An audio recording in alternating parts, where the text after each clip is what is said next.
The first component of fitness is speed, and the test used to measure speed is a 30-metre sprint test. Setting up the 30-metre sprint test is fairly easy. You'll need a tape measure that can extend to 30 metres and something to mark point to point, so usually cones. You also need a partner who can time your run, who will be stood at the other end with a stopwatch.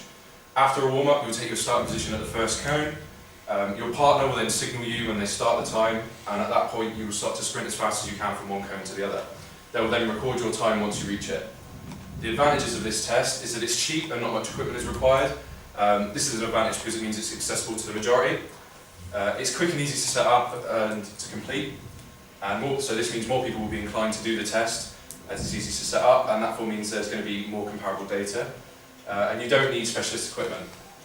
The disadvantage is that it only measures speed over a short distance. So sprinters like Usain Bolt hit maximum speed after 30 metres, so the test may not measure their max speed of an athlete taking the test.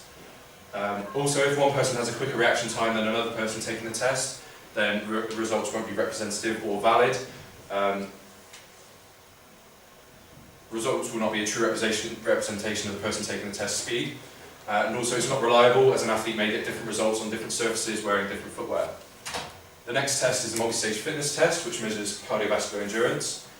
Participants will run 30 metres from one cone to another on instruction from a CD after a warm-up.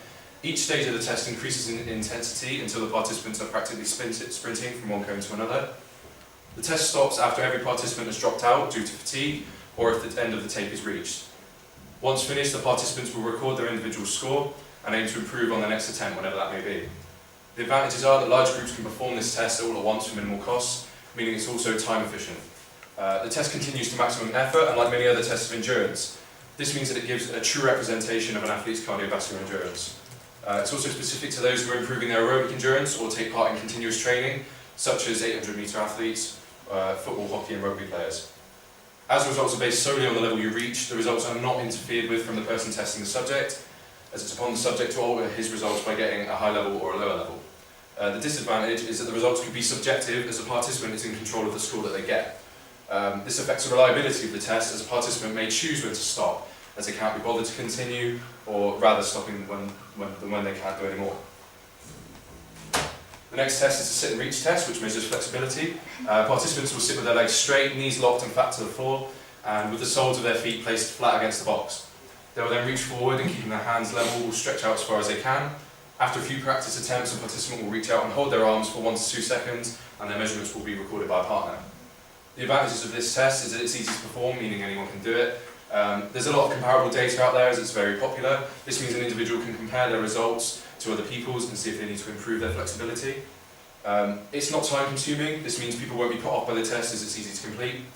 The disadvantages are that it only measures the flexibility of the lower back and the hamstrings, and therefore does not measure flexibility as a whole. This therefore affects the validity of the test. There are a lot of external factors that can influence an individual's results.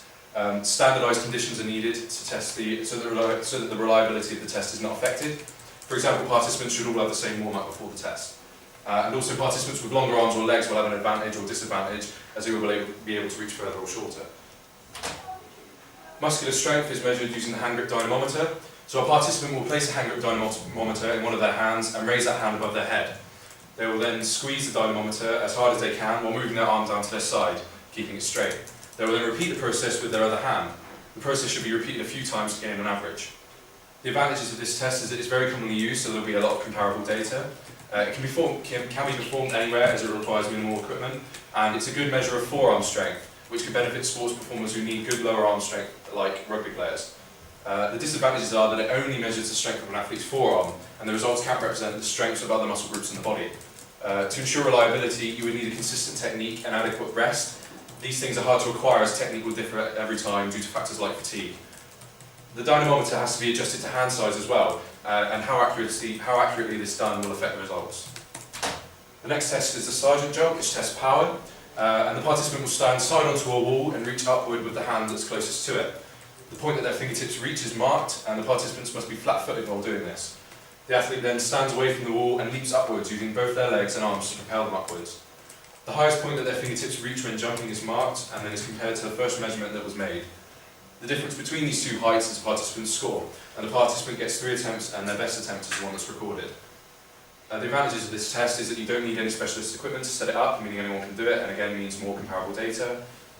It measures the power of an athlete's arms and legs, which gives it good validity, and the test is simple to set up and can be performed by the athlete on their own. The disadvantages, however, is that some participants may have done this test before and developed a technique which may increase their score. This slightly decreases the reliability, as someone taking the test for the first time won't have a technique, but will have developed one the next time they do the test. And also, this test doesn't measure the power of other muscle groups, apart from the arms and legs. This therefore means it does not measure power as a whole. Body composition is measured using skin fold calipers. The test uses a skin fold caliper to pinch skin at the participant's bicep, tricep, abdominals and suprailiac. This should be done all on one side, usually the right. And the tester should try to make sure that they don't include any muscle in the measurements. Measurements should be taken twice, and if those are inconclusive, a third should be taken and the median taken from those. The advantages are that the test is the easiest and cheapest way to measure body composition, compared to something like hydrostatic weighing, which is expensive, whereas skin fold calipers are cheap in comparison. Not much equipment is required, meaning that it's available to the majority, and this results in more comparable data. However, the disadvantages are that skin fold measurements are not a valid predictor of the percentage of body fat that someone has. They can be used to measure the change in body composition over time, though. The reliability of the test is completely dependent on the tester, so the skill and experience of the tester will determine how accurate the measurements taken are, and the participant will need privacy when having measurements taken, meaning the test can't be completed anywhere. Muscular endurance is measured by the 1 minute push-up test. You start with your hands spread, shoulder width apart, with your back straight and your toes pointing at the floor. You then lower your chest down to the floor without touching it, get low enough so that your nose can touch the floor, and then push up back to the starting position. You then repeat this as many times as you can in 1 minute. The advantages of this test is that it requires no specialist equipment, meaning anyone can do it cheaply, and this results in more comparable data as more people have access to the test, and a lot of participants can be tested at once, meaning it's time efficient. The disadvantages are that participants may already be fatigued, and therefore the results won't be reliable, and also the test only measures the upper body muscular endurance. Therefore, this test doesn't test the muscular endurance of other muscle groups, and the validity of the test is reduced.